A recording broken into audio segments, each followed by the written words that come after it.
अस्सलाम वालेकुम। This is me Usman. उम्मीद है आप सब खैरियत से होंगे। आज पाकिस्तान का टेस्ट स्टार्ट हो गया और जिसमें मैं समझता हूँ कि पहला दिन पाकिस्तान की कहीं ना कहीं परफॉर्मेंस ऊपर नीचे मामलात हुए हैं। फील्डिंग थोड़ी सी मिस हुई है और क्या उसको कहते हैं, लेकिन ओवरऑल डे जो था वो तकरीबन दोनों टीमों से बैलेंस देखने को मिला है। डेविड वार्नर की बड़ी अच्छी परफॉर्मेंस रही है, उसके अलावा स्मिथ और हमारे क्या उसको कहते हैं आमिर जमान ने बड़ी अच्छी बॉलिंग की है। तो आज टेस्ट मैच के हवाले से बात करूंगा। उससे पहले अगर आप चैनल पर नहीं तो सब्सक्राइब कर लें, पेज पे नहीं तो फॉलो कर लें, बेल आइकन प्रेस कर लें, पोस्ट नोटिफिकेशन ऑन कर लें ताकि हर आने वाली नई खबर सबसे पहले आप तक पहुंच सके। तो आज की शुरुआत जब टेस्ट मैच की हुई तो मैं समझता हूँ कि पहला जो सेशन था पाकिस्तान का बहुत ही बुरा रहा और कोई भी विकेट नहीं मिली। तो शाहीन अफरीदी ने जो पहली विकेट लिया उसके बाद मैं समझता हूँ कि ब्रेक थ्रू का सिलसिला थोड़ा सा शुरू हुआ। तो पाकिस्तान की आज बॉडी लैंग्वेज भी मैं समझता हूँ कि उस लेवल का फील्डिंग जो थी नहीं हो सकी। कैचेस भी 2 ड्रॉप हुए वार्नर के, उसके अलावा स्टंप जो है वो सरफराज से मिस हो गया। लेकिन कहीं ना कहीं पाकिस्तान ने अपने आप को कवर कर लिया। आखिरी सेशन में 2 विकेट्स लेके आमिर जमाल की मैं समझता हूँ कि बड़ी अच्छी डेब्यू था उनका और बड़ी अच्छी 2 विकेटें ली हैं। उसके अलावा खुरम शहजाद ने बड़ी अच्छी विकेट ली है। तो मैं समझता हूँ कि आज बैलेंस दिन दोनों टीमों की तरफ से देखने को मिला है। और अगर मैं स्कोर कार्ड की तरफ जाऊँ तो आज वार्नर की बड़ी अच्छी सेंचुरी रही है। अब देखा जाए तो डेविड वार्नर ने 164 रन की इनिंग खेली है और इनको आउट किया है। कैच इमाम ने किया और बार आमिर जमाल ने इनको जब शॉर्ट पिच बॉल मारी है तो कैच बाउंड्री पे हुआ है। छक्के भी इन्होंने बड़े ज़बरदस्त मारे हैं, 4 छक्के और 16 चौके इनकी इनिंग में शामिल थे और अटैकिंग क्रिकेट देखने को मिली डेविड वार्नर की तरफ से। तो एक एंड इन्होंने प्रॉपरली तौर पे जो है टीम को लेके चले हैं। तो वार्नर हमेशा की तरह पाकिस्तान के अगेंस्ट जो है बड़ी अच्छी परफॉर्मेंस देते हैं और आज भी एक दफ़ा फिर से उन्होंने पहले इनिंग में डोमिनेट किया और पाकिस्तान को थोड़ा सा लेट डाउन किया, पीछे की तरफ लेके गए हैं पाकिस्तान को।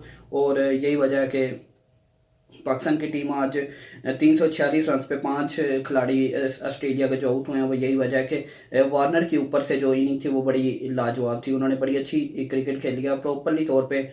मैं समझता हूँ कि पिच को यूटिलाइज़ किया और बॉलर्स की स्पीड को बड़ा अच्छा यूज़ किया है। लेकिन अगर देखा जाए तो शुरू में जो पहली विकेट उस्मान ख्वाजा की ली है शाहीन अफरीदी ने और वो उनके रन थे 41 रन की इनिंग खेली उस्मान ख्वाजा ने, जिसमें कैच सरफराज ने किया और बॉल शाहीन अफरीदी ने की, जिनमें 6 चौके भी शामिल थे उस्मान ख्वाजा की इनिंग में।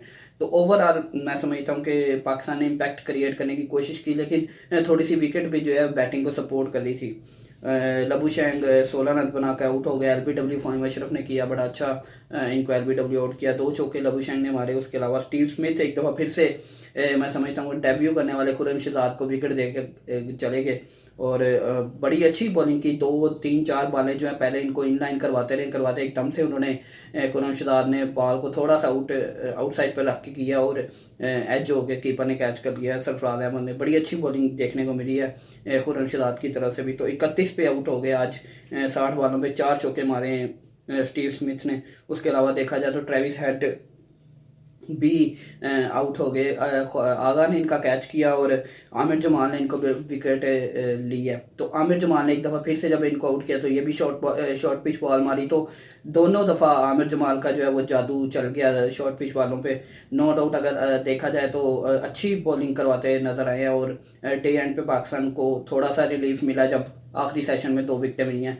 अदरवाइज़ पाकिस्तान का मूवमेंट थोड़ा सा लो था, फील्डिंग थोड़ी सी लो रही है। 2 3 कैचेस मैं समझता हूँ कि जब बड़े प्लेयर को मिल जाए तो फिर उसका डेफिनेटली 150 बनना तो वार्नर का बनता था।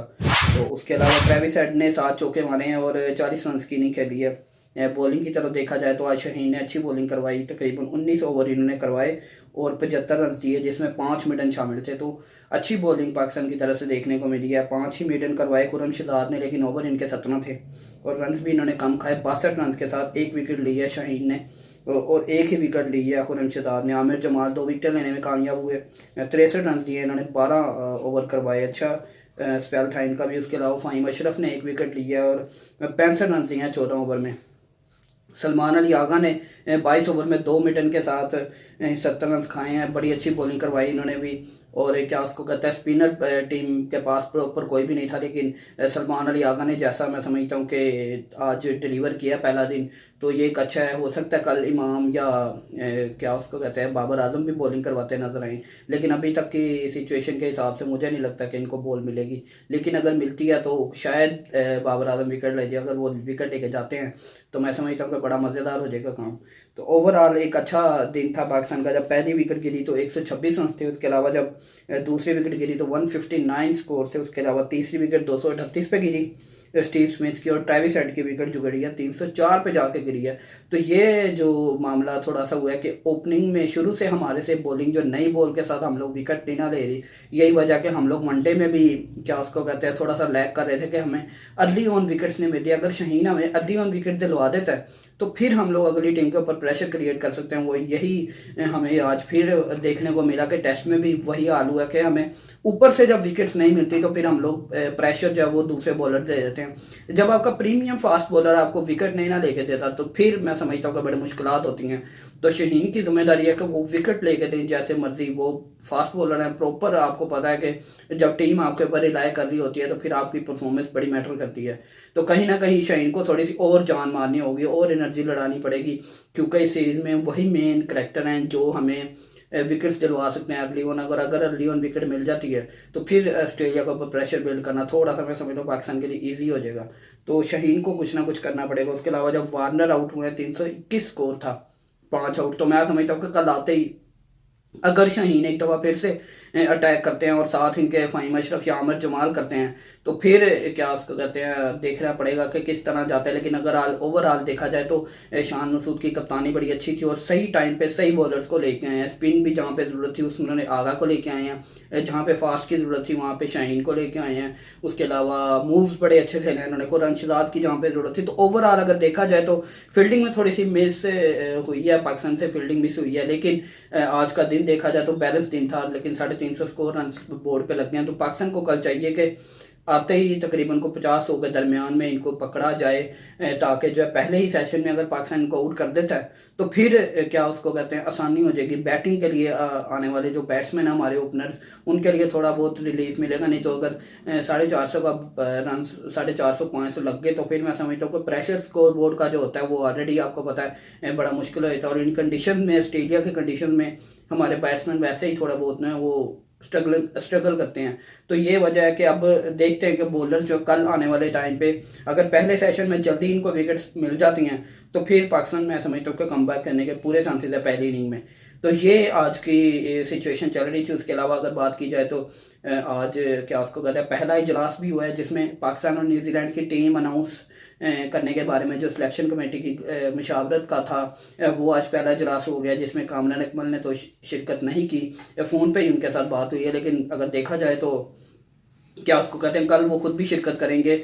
वहाब रियाज भी क्या उसको कहते हैं उसी इजलास में होंगे और टेलीफोन पे हफीज़ के साथ मशावरत की जाएगी। तो ओवरऑल मैं समझता हूँ कि कल का दिन एक दफ़ा फिर से बड़ा देखने को मिलेगा कि क्या न्यूजीलैंड की टीम डिसाइड होती है, पाकिस्तान की कौन सी टीम जाती है न्यूजीलैंड के लिए, क्या सिलेक्शन कमेटी करती है।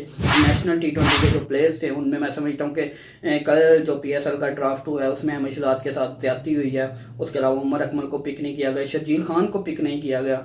तो ये मैं समझता हूँ कि अब टीमों ने शायद सोच लिया है कि पुराने प्लेयर्स को चांसेस नहीं देने और नए यंगस्टर्स के साथ जाना है।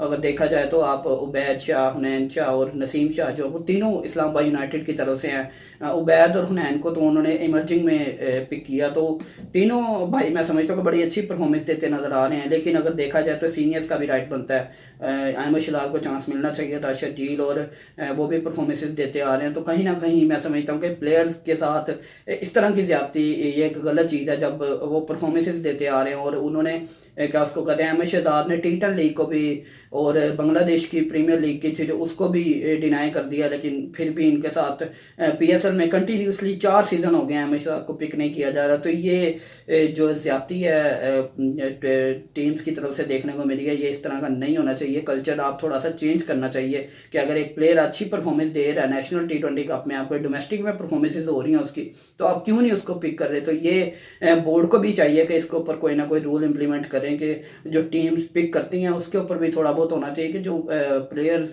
नेशनल लेवल पे जो नेशनल T20 में परफॉर्मेंस देते हैं, डोमेस्टिक में परफॉर्मेंस देते हैं, उनको भी पिक किया जाए। तो ये थोड़ा सा मैं समझता हूँ कि मिस हुआ है और इन 3 प्लेयर्स के साथ ज़्यादती हुई है। इनको टीम में होना चाहिए था, किसी ना किसी टीम में कहीं ना कहीं पे एडजस्टमेंट होनी चाहिए थी। तो ये आज की खबर थी। पूरी उम्मीद है और कि पाकिस्तान टीम कल एक अच्छा स्टार्ट देगी फर्स्ट टेस्ट में, तो देखें क्या स्ट्रेटेजी बनाते हैं शान मसूद। लेकिन ओवरऑल पाकिस्तान का पहला दिन जो बैलेंस में रहा, तो दुआ करें पाकिस्तान की टीम कल अच्छा परफॉर्म करे और क्या उसको कहते हैं कि टेस्ट में कम बैक करे। और पहले इनिंग में मैं समझता हूँ कि जितना जल्दी उनको हम लोग आउट करेंगे वही फ़ायदेमंद होगा। तो दुआ करें मेरे लिए भी और पाकिस्तान टीम के लिए भी। इंशाल्लाह अगली वीडियो में मुलाकात होगी। टिल देन बाय बाय, अल्लाह हाफिज़।